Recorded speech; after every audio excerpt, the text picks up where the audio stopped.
그러면 종합대학 학생들은 대한민국 드라마를 어떤 방식으로 보나요? 뭐 우리도 친구가 주지 않으면 솔직히 북한 사회라는 게 가족 사회, 혈연 사회 아니에요. 그 말하자면 가족 집합용 사회거든요, 기국이. 네. 그러니까 우리가 접할 수 있는 기회는 지금 가족이 우리한테 갖다 주든지 아니면 제 친구밖에 없어요. 그래서 첫째 믿음이 안 가잖아요. 잘못 받았다가 뭐 그 저 보이비에 가서 앉아 있을 일은 없잖아요. 네. 근데 내 동생도 가서 한 3일 앉아 있었는데 네. 거기 동생을 때 한국 드라마를 본 거예요. 몇 학번이에요? 근데 다른 대학 다녔다는데 내 네. 친동생이 네. 그래서 보통강경 보안시 구르대 들어간 거예요. 어떻게 하더랍니까?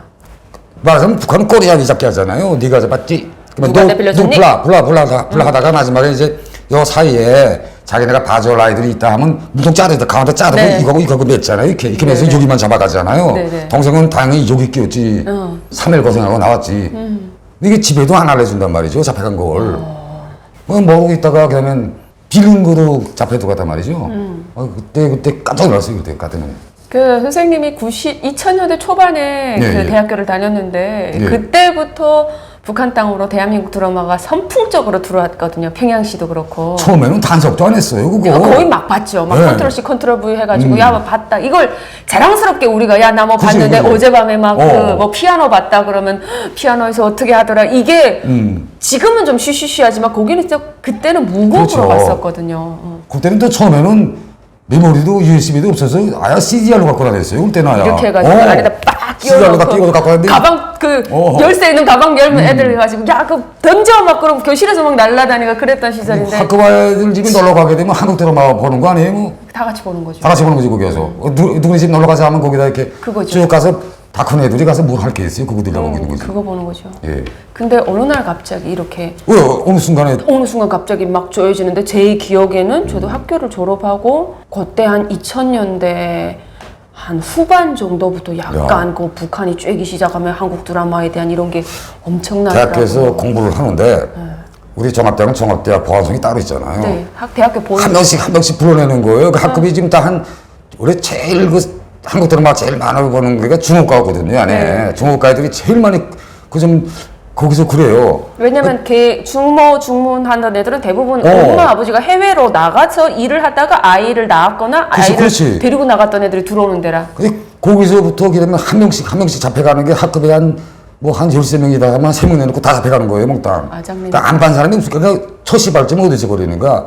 평양 외고대학에서 걸려 나오는 거예요. 거기서 이제 이게 다 같은 동기들이거든요. 학원반이니까. 고등학교 때 같이 다니는 거죠. 그러니까 그때가 여기서 대학에서 갈라진 거예요. 그러니까 여기서 먼저 외고대 걸려야 되기 시작해요. 그러면 여기서 낌새를 치고 차단하려고 그러는데 이게 이제 누구 줬다 하다가 종합대까지 넘어오는 거예요. 같은 놈을 납고. 그러면 우리가 줄이 다 잡혀가는 거예요. 네, 맞습니다. 그랬다 갔다가 다 돌아왔네. 아니죠. 거기서 이제 걸리면 어떡하는가. 강동 탄강이라든가 이런 데 1년짜리 무보수노동을 시켜요. 있으면 퇴학으로 나가니까 도중에는 다시 재학을 하면 운이 좋은 거고 그래서 퇴학을 당하면 못 오는 거죠. 그거 다 걸려서. 남아 한국 드라마는 이렇게 엄청나게 단속을 한답니다. 선생님 그렇게 가난하고 힘들면 사실 평양시도 밥을 제대로 먹기가 어렵거든요. 선생님은 어떤 방식으로 세대주임에도 불구하고 부모님, 아버님 돌아가셨는데 이렇게 밥이라도 먹으면서 학교 생활을 할 수 있었나요? 어머니가 옛날에 김용식 사대 그 지리학과를 졸업했어요. 그래서 어머니도 이때까지 계속 교수님을 하셨어요. 근데 북한 사회라는 게 이게 노후를 보장해주는 사회가 아니잖아요. 네. 어머니도 나이가 드시니까 굉장히 힘들어지면서 그때 당시 남포를 다니면서 그 신발 장사를 했어요, 어머니가. 아, 그러셨구나. 그럼 어릴 때부터 생각나는 게 집에서 도로를 닳아가지고 그 어머니가 있는 시장에 가서 어머니 발밑에 그 놓여드리곤 했거든요. 네. 그러면서 할 수 있는 게 뭐고 할 수 없는 게 뭘까 이렇게 생각하다가 내가 할 수 있는 건 그저 공부밖에 없다고 생각을 했어요. 그때부터. 공부를 해서 이 예. 가족을 먹여 살려야 된다. 그때는 또 그때 당시는 북한에 또 나쁜 정책에 대해서 잘 몰랐으니까 공부만 해도 내가 돈 있는 애들보다는 압도적으로 내가 공부를 잘해서 눌려야지 누가 날 이끌지 못한다 이런 생각이 많았던 것 같아요. 그때. 근데 이렇게 말을 하다가 약간 접점이 생겼었는데 제가 일을 하던 조선국제 금컵 여행사라는데 운전 기사를 하고 계시던 분이 한 분 계셨습니다. 젊으신 분이었는데 그게 또 이렇게 매형이라고 해서 굉장히 반갑게 아는 이런 중간에 우리만이 아는 그분에 대한 그렇죠. 자료가 있잖아요. 그래서 너무너무 대한민국에 와서 아는 분이 친척이라고 아니, 가족이라고 하니까 너무너무 반가웠고 그분이 솔직히 말해서 북한에 내가 대학 다니고 군대에 있을 때 권한행군 때 우리 집을 아야 챙겨줬고요. 네. 만매부단하니까 그 내가 대학 다니는 전 기간에도 집을 아야 자기 집처럼 제가 덜 봐줬어요. 그래서 제가 공부도 할 수 있었고 또 이렇게 성장도 했던 것 같아요. 그 누나의 남편이니까 예, 예, 매형이죠. 예, 예, 예. 네, 매형이죠. 그래서 저희 여행사가 본사가 그 평양에 있습니다. 그래서 지금은 조선국제체육여행사를 이름 바꿨는데 그때 당시 거기에 계신 분이었는데 예, 예. 그 대부분 운전기사들은 버스가 평양에서 내려오거든요. 저희는 라진 분사라고 해도 그래서 운전기사들이 평양 아저씨들이 좀 말재요. 그래서 여러분 가이드하고 운전기사가 같이 나가면 이게 합이 좀 잘 맞아야 되고 저희들도 눈치 보거든요. 버는 돈에서 같이 나눠드려야 되고 하는데 키 자그만하신 분이고 예, 그래요. 이렇게 함경북도 사투리를 쓰셨어요. 근데 네. 여러분 군복무를 해서 함경북도 사투리를 쓰는데 평양에 가서 거주를 붙이고 산다는 것은 대단한 거거든요. 그래서 저는 그때 그분이 뭐죠 온성이 고향이시거든요. 온성군 풍인이. 네, 근데 예, 일반 하전사로 군복무를 하시고 평양에 거주까지 붙이실 정도로 정말 대단한 분이고 그분이 또 그 직장 상사하고 좀 사바사바 정말 잘하셨어요. 그런 거 잘하시는 것 같아요. 네, 그래서 밉지 않게 놀아서 그 주변에 밥을 해주시는 할머니의 예쁨도 또 독차지하셨던 분인데 그분이 또 가족이었다고 하니까 너무너무 저는 반가웠는데 그 이후에 어떻게 됐냐라고 했는데 제가 먼저 오고 우리 선생님이 후에 왔으니까 그렇죠. 그에 대해서는 저희도 잘 모르고 있었습니다. 근데 전 반갑네요. 그래서 저도 좀 생각하는 게 부모들이 어떻게 되는지 전후사람이 궁금하니까 이제 뭐 아무래도 저 후에 온 그 외교관 분들이 계시잖아요. 뭐 태영호 선생님도 같고 뭐 조성길 서기관님도 같고 그러니까 이제 빠른 시일 내에 그분들도 그 만남을 가지고 차후 좀 가족의 행방이나 그런 걸 알고 싶은 소망이 있습니다. 네, 누나네 가족이 아마 건드렸겠습니까? 선생님, 그 외무성에서 이렇게 일을 하면 혹시 그 뭐 맛있는 거 점심 같은 거 한 끼 차려주시나요? 외무성에는 외무성 식당이 따로 있어요. 내가 있어가지고 1인당 뭐 말하자면 국수를 해서 줍니다. 외무성 사람들은. 그래서 한 달에 강내일을 8kg씩이가 바쳐야 돼요. 바쳐야 된다고요? 그렇죠, 그렇죠. 그걸 바치고 외무성 국수집이 따로 있습니다. 아, 집에서 강냉이자를 가져다가 그 식당에다 바쳐야 된다고요? 아니 북한에서야 뭐 뭐가 곡식이 있다면서 제가 잘할 거니까 뭐 강냉이 가져오는 게 그렇게 뭐 창피한 일은 안 해요? 여긴 창피하지만 거긴 창피한 일이 아니죠. 네, 그래 강냉이를 외무성에서 근무하시는 분들이 메고 와서 식당에다 바쳐서 키로 떠가지고 바친다. 그렇죠. 기름에서 바치면 이제 중세를 줍니다. 그러면 그렇게 해서 국수를 먹고요.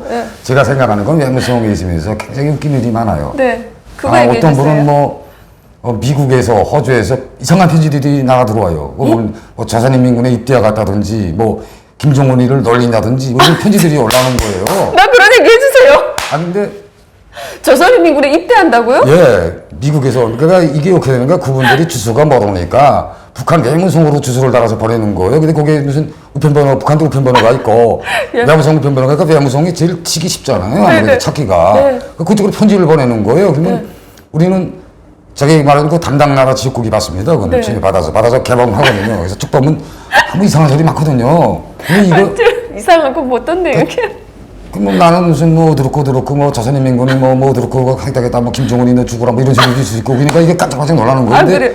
이거 이렇게 들어오면 마음대로 속아가진 못해요. 그러니까 보고는 후회까지 안 하는데 담당자가 결심을 하는데 대신 과장한 데까지는 보고를 해야 돼요.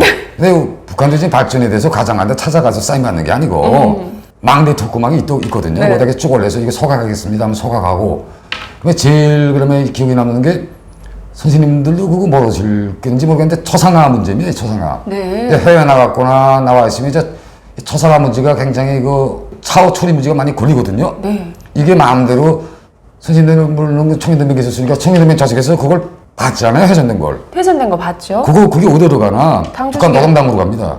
그래서 조합적으로 해외에서도까지도 고기도 다 버립니다. 이 몽땅. 그냥 분사하면 안 돼요? 안 되지. 그러니까 신문도 초상화가 있으면 그걸 다 꼬박 사서 북한 같은 것까지 평양까지 들어가야 되는 거예요. 아니 북한 김정은이 나온 사진을 외국에 갔다가 그것도 소각하지 못하고 다시 북한으로 간다고. 그렇죠. 야 이건 무슨 비용의 발생이 그 미친 나라다 미친 그때 나라. 내가 있을 때가 그 뭐가 김정일이 그 와이프 용화가 나왔다고 그러지 않았어요? 그 김정일이 그때 끝까지 파고들어서 찾아내라 뭐. 네네네. 뭐 무슨 5대 어머님 하는 거 있잖아. 김정일. 조선의 어머님인가? 김정일이 엄마. 지금 유튜브에 많이 돌잖아요. 글쎄. 근데 그때는 처음 북한에서 돌아왔으니까 북한에서 그걸 끝까지 잡으라 그래서 우리 때 그 고점으로 또 다니는 사람들이 또 많아요. 아니 자기네가 만들었으니까 우리가 봤을 거 아닙니까? 우리가 만들었겠을까? 글쎄. 난 아직 보진 못했는데요. 보진 못했는데 결국 하나 웃긴 게 하여튼 외교 활동하면 웃긴 일이 많습니다. 우리가 국가대표되다 그러게 되면 북한도 뭐 권위 있게 나가는 분들도 있죠. 네. 그런데 제일 그 잔발 안 됐던 사람이 김용남이 됐댔어요. 최고 상임위원장. 네. 근데 그 사람은 꽤 오랜 시간 거기에 있었는데 영향력은 없지 않나요? 영향력은 문제가 아니고 그래도 국가 수반으로 돼 있고 그러면 좀 어른답게 행동해야 되겠는데 비행기 안에서 맨발 벗고 다니고. 잠깐만요. 예, 비행기 안에서 맨발 벗고 다녔다고요? 네. 그거. 우리는 말을 못하지만 그분이 나갈 때 우리가 발언 요구하고 다 쓰습니다. 그분이 뭐 두세상 아셔야 되는데 우리보다 전문가보다 모르잖아요. 그러니까 우리가 발언 지금 다 쓰시면 하나도 안 보시겠다 이야기예요. 자기 소리만 하는 거야. 네. 그럼 외국인이 모른다고 생각하고 야 이 새끼 좀 앉아가지고 좀 이거 새끼 주차장에서 좀 둬야 주야겠구만. 대통령 보고 이렇게 말하는 거예요. 그 상대방 통역이 들으면 또 하려고. 네. 우리는 제일 난감한 게 그 김용남 씨 됐어요. 씨라기 뭐 안 되지 그분. 야 그분이 이 새끼 이렇게 안 돼갔구만 막 이렇게 하는 거예요? 대통령 놓고. 대통령 놓고요? 그러면 거기서 끝나서 이제 군나라 대통령이 명예훈장 줄 거 아니에요, 이렇게. 네네. 그것도 안 받고 오는 거예요. 왜요? 후끈달다고 짓하고. 후달다고? 어. 짜증난다고? 그러니까 우리가 그러면 우리는 자기는 이렇게 피하면서 우리는 외교 관례라는 게 있고 쌍무관계가 있으니까 우리는 이걸 이끌어 가야 되겠는데. 그렇죠. 그 사람이 우리 얼굴 다 망치고 가는 거예요. 가면 후에 가서 그 사람 그 대통령한테 쌀 좀 달려야 되겠는데. 엄마야. 국어를 해야 되는 거. 국어를 해야 되는 상황인데 김영민 자체도 국어하러 간 거 아니에요, 지금. 그분도 국어하러 간 거라고. 야, 난 근데 이런 말 들으면 북한의 외교관들도 가난한 나라의 외교관이 외교관으로서 일을 하는 게 정말 상당히 쉽지 않네요. 아니 자기가 과제가 있어요. 한 달에 내가 아니면 1년에 전해 12월 달에 결산을 하거든요. 결산을 하면서 이번에 충성의 교리 같은 거지. 네. 쌀을 무조건 이번에 1만 톤 내가 드려오겠습니다. 뭐 이런 것도 있다고. 그럼 다른 나라에 국어를 해가지고 1만 톤을 삥 뜯어가지고 가져오겠습니다. 이건 거예요? 삥 뜯는 거지 그게. 사실 말하면 이게 뭐나 북한의 외교관이 어떻게 보면 북한의 외교가 경제력에도 어느 순간에 당담하게 된 거예요. 지금 우리가 정치 외교하던 사람들이. 그러니까 나가서 빅만이 뜯어온 사람이 뭐 말하자면 실적이 높은 사람이지. 그러니까 원칙이 남아 있어요. 원칙은 첫째, 돈을 빌리되 이자가 없는 돈을 빌리라 이렇게 되어 있거든요. 그거 무이자 차관이라고 그래요.